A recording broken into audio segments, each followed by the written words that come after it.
पहलगाम येथे दहशतवादी हल्ला झाला त्या अनुषंगाने सांगली जिल्ह्यातील अंदाजे 24 नागरिक हे आज जम्मू काश्मीरमध्ये आहेत। ह्या नागरिकांची सर्व सुरक्षिततेची व्यवस्था घेण्यात आलेली आहे। या आम्हाला कळलेल्या माहितीनुसार जे 24 नागरिक आहेत त्यातील सांगली शहरातील 4 आहेत, कडेगावमधले 5 आहेत, पलूसमधले 8 आहेत, मिरजमधले 7 आहेत, असे एकूण 24 नागरिक अडकलेले आहेत। सांगली जिल्हाधिकारी कार्यालयाच्या डिझास्टर मॅनेजमेंट सेल मार्फत आणि मी स्वतः यातील काही नागरिकांना फोन केला आणि त्यांनी मला हेच सांगितलं की आम्ही आता सुरक्षित आहोत। राज्य शासनामार्फत त्यांना लवकरात लवकर विमानाने मुंबईला अथवा पुणे येथे आणण्यासाठी प्रयत्न सुरू आहेत।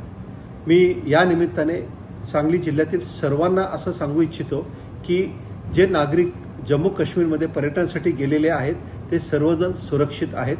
लवकरात लवकर त्यांना आपण पुन्हा सांगली जिल्ह्यामध्ये आणणार आहोत।